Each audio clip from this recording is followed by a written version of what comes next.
Hello and welcome finally to second order ordinary differential equations. Before this series, we have treated exhaustively first order ordinary differential equations. We've learned the methods and analytical techniques used in solving first order differential equations, and here we are in second order ordinary differential equations. So I'm going to introduce us to ordinary differential equations that are of second order in this particular class and show us the different types of second order ordinary differential equations that we are going to be considering in the course of time as this lesson goes on. First of all, we want to know the general form for writing second order ordinary differential equations. So general form for writing second order ordinary differential equations is given to us like this.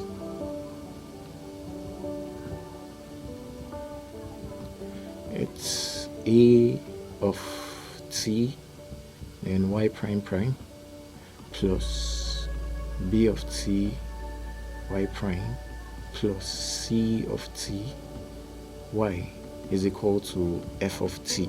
So equation 1. So equation 1 depicts the general form of writing an ordinary differential equation that is of second order. Now I'm going to attempt to explain the meaning of these terms over here, and you are going to learn about them. So a of t, b of t, and c of t are called coefficient functions.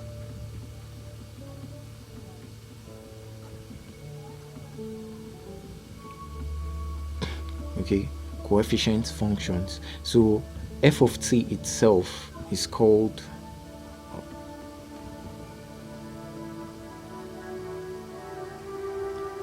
we call it input function, or we call it forcing function, or sometimes we call it exciting function. Okay, so it's usually regarded as the input, and this time around you can see that my independent variable is t, but take note, your independent variable could be any letter. It's commonly t and x, okay, dy dx, dy dt, and so on and so forth. So in the context of this introduction, y prime prime means d2y dt squared, y prime means dy dt, and y itself is a function of t, function of time. Okay, so second order differential equations are usually more analyzed in this approach, like time based independent variable.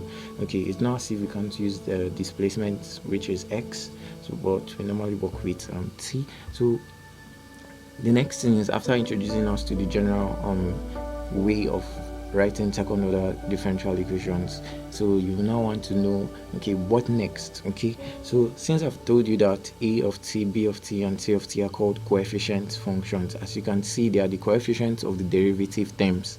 Okay, so and f of t is the input function, or the forcing or the exciting function. So from this particular equation 1, we are now going to consider several cases how questions could come out from second order differential equation. So case 1 is, you could be dealing with a linear second order constant coefficients,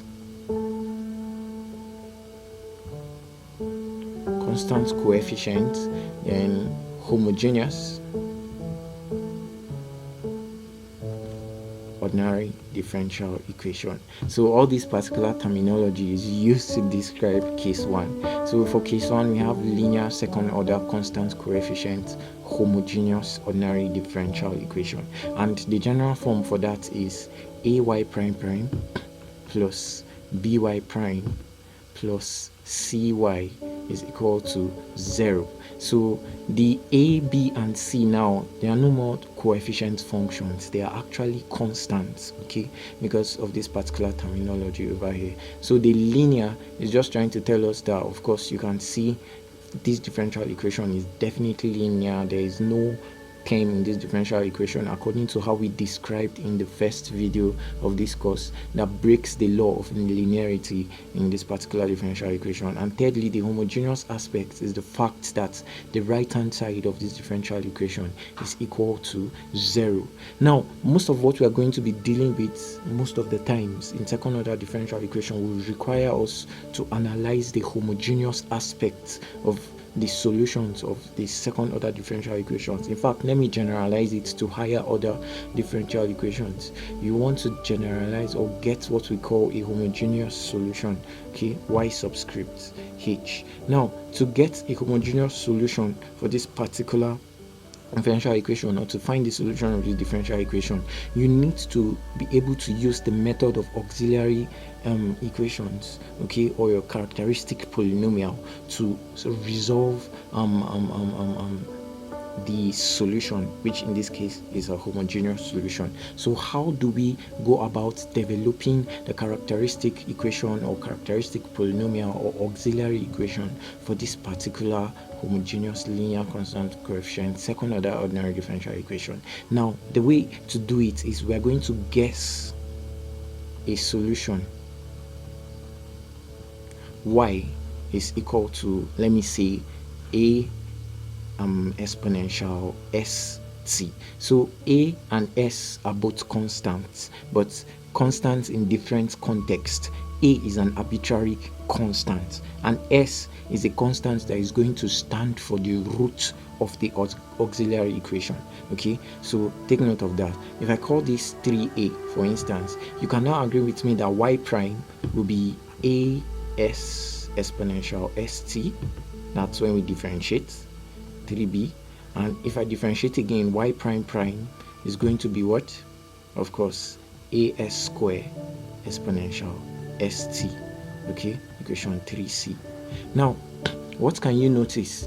You now have these terms y prime prime, y prime, and y replaced with terms from our guessed solution. So what will happen to equation 2 is now this. So a y prime prime, meaning capital A, then exponential, okay, capital A, then s square exponential st, then plus we have by prime, which is capital A, then s exponential st, then plus y cy, which is c, then y is a exponential st, equal to 0.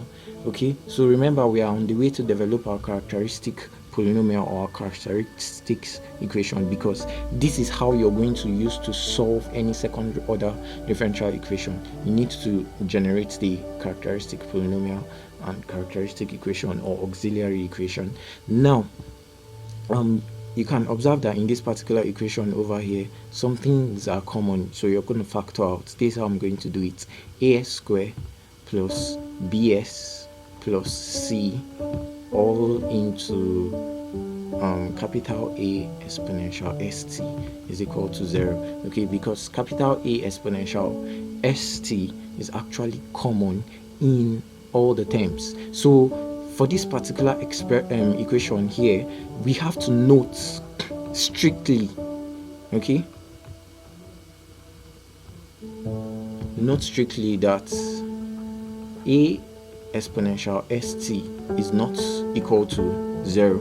Okay, we don't want a exponential st to be equal to 0. We're not dealing with a trivial case.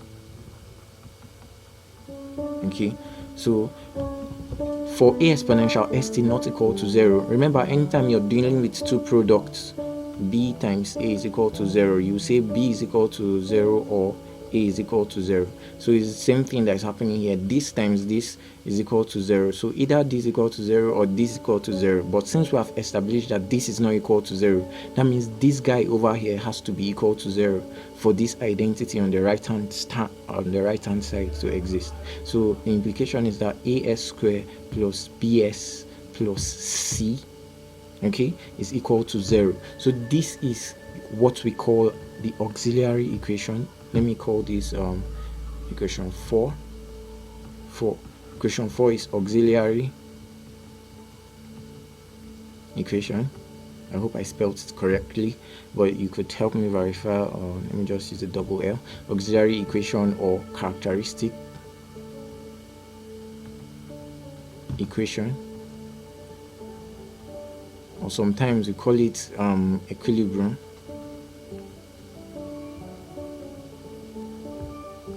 Equation, or sometimes even critical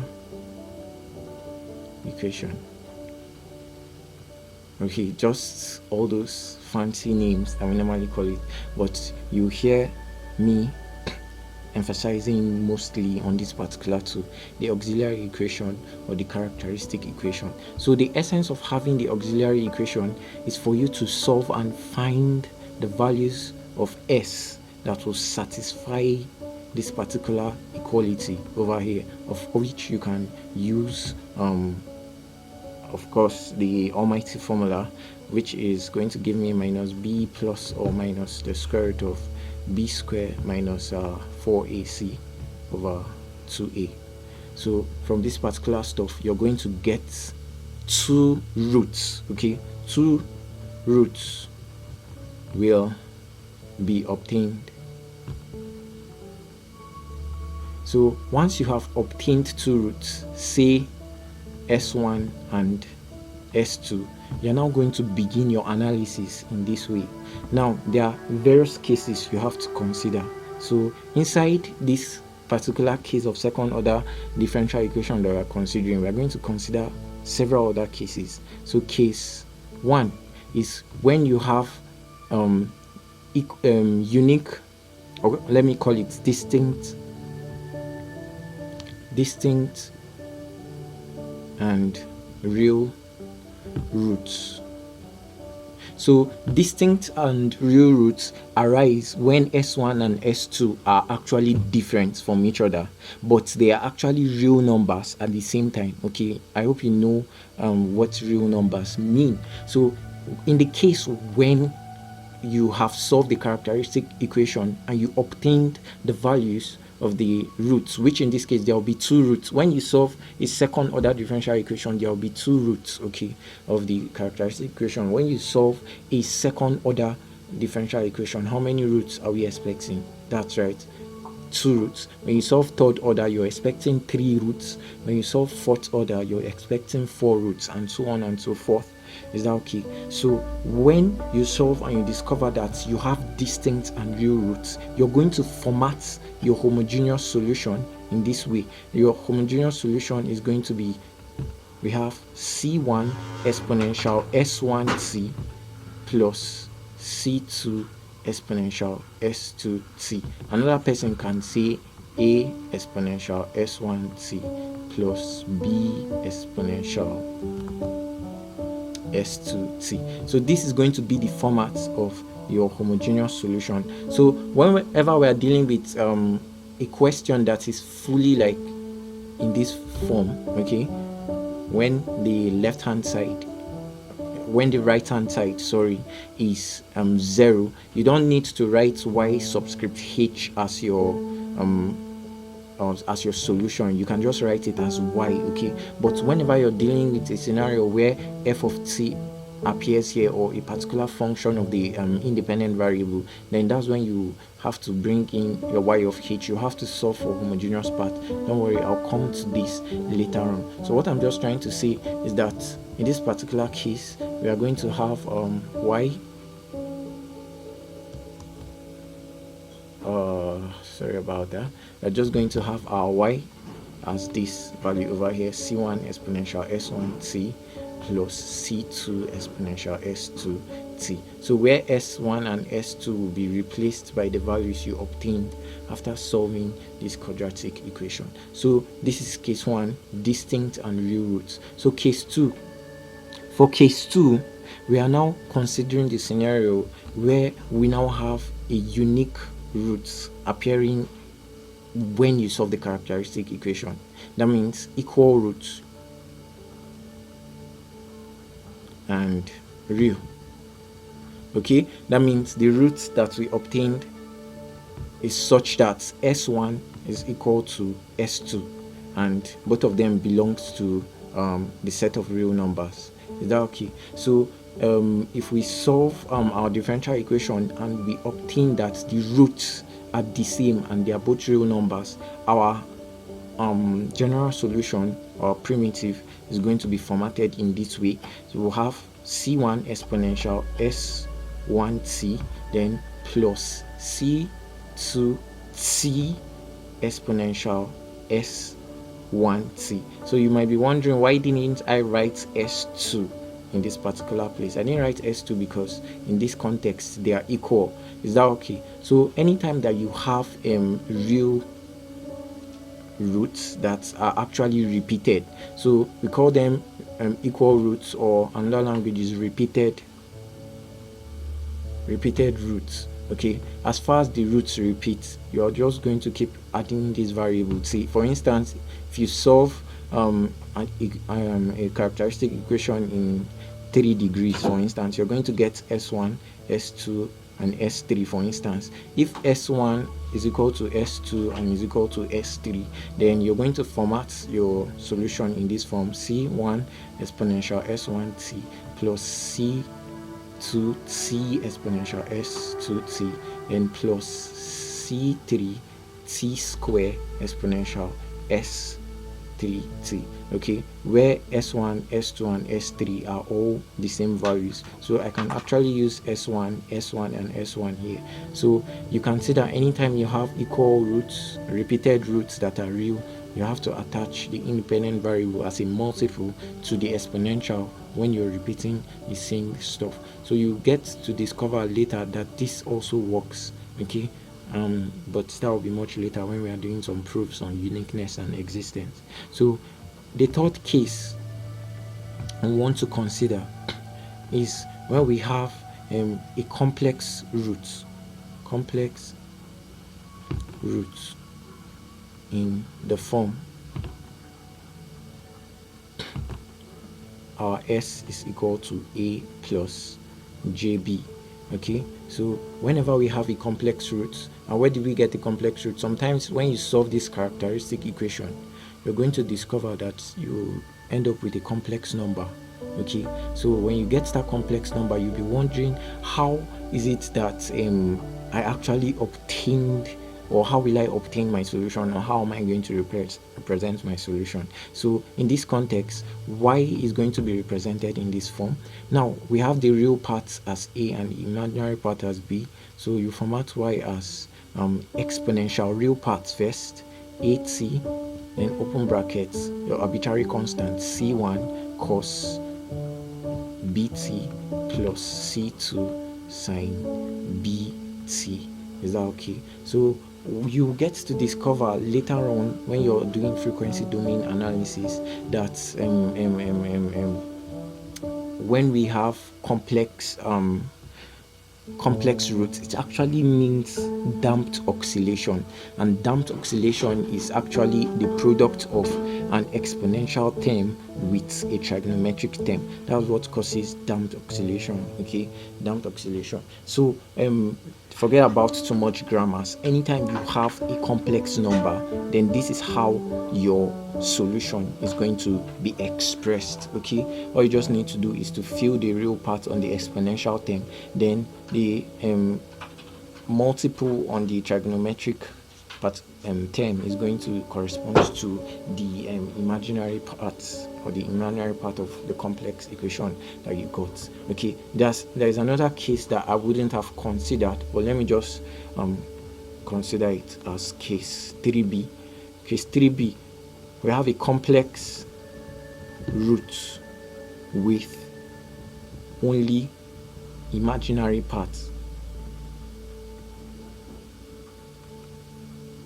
So in the form s is equal to, let me say, jw,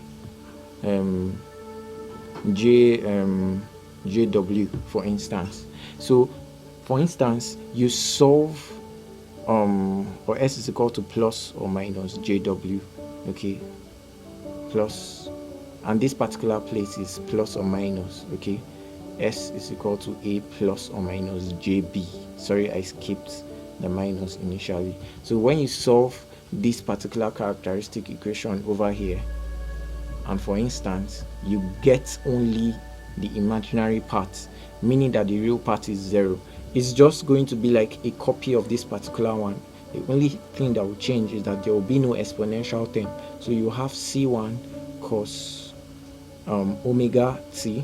This w, I like calling it w, but it's actually omega, Greek omega. So plus c2 sine omega t. So whenever you solve your auxiliary equation and you get the answer or the root of the auxiliary equation to be only imaginary part, then you're just going to have constant oscillation. Okay, constant oscillation, and this is what we mean by constant oscillation.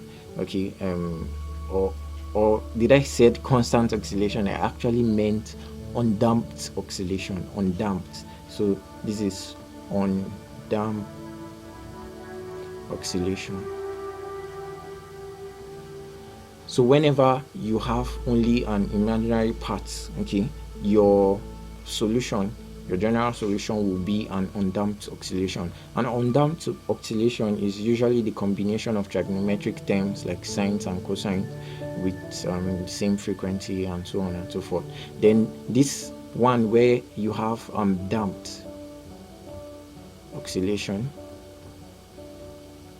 is as a result of the exponential term. Okay, the exponential term. So we'll get to see more of that maybe when we study state space analysis later on in the future. So these are the cases that you're going to encounter when you're dealing with when you're dealing with second order differential equations. Now for the proof of how we actually arrived at this particular level, I intentionally skipped it, but in another video I'm going to show a proof of how we actually got to from this particular case to this particular case, and from this particular case to this particular case. I'm going to show you the proof of how we actually came from this complex roots over here to this particular expression for y.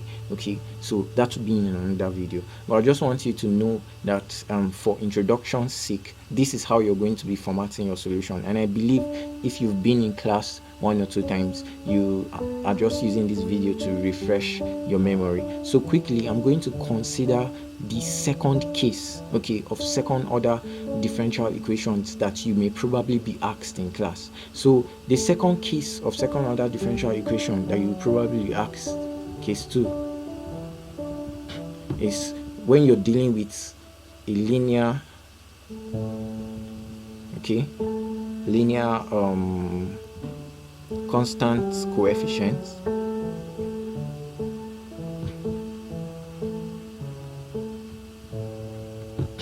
and non-homogeneous second order ordinary differential equation. So what we have in that case is a y prime prime plus by prime plus cy is equal to f of t.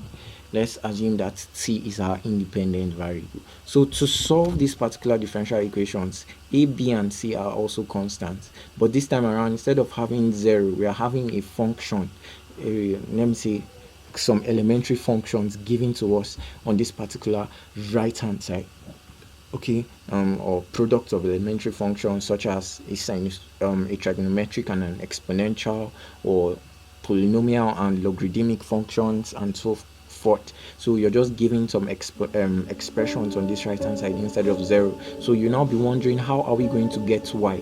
How can we get y?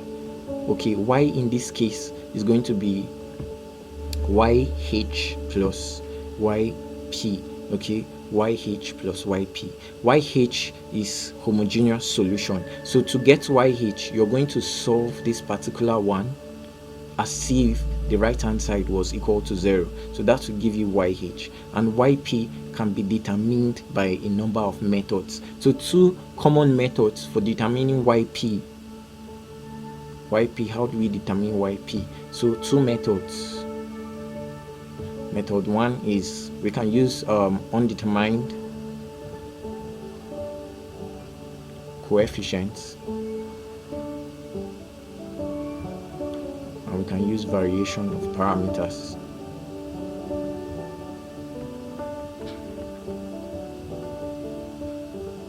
Okay, so we have established that anytime we are given a second order differential equation where instead of you seeing 0 here, you have some expressions of your independent variable, what you're going to do is you're going to find your general solution by using this formula: y general is equal to yh plus yp.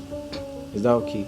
Yh plus yp. So yh is our homogeneous solution.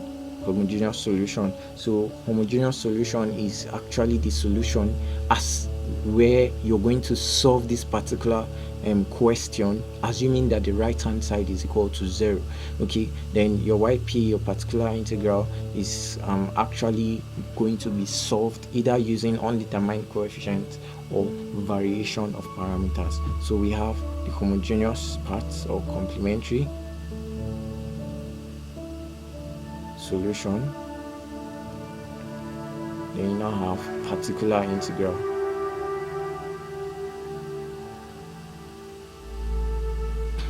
Is that okay?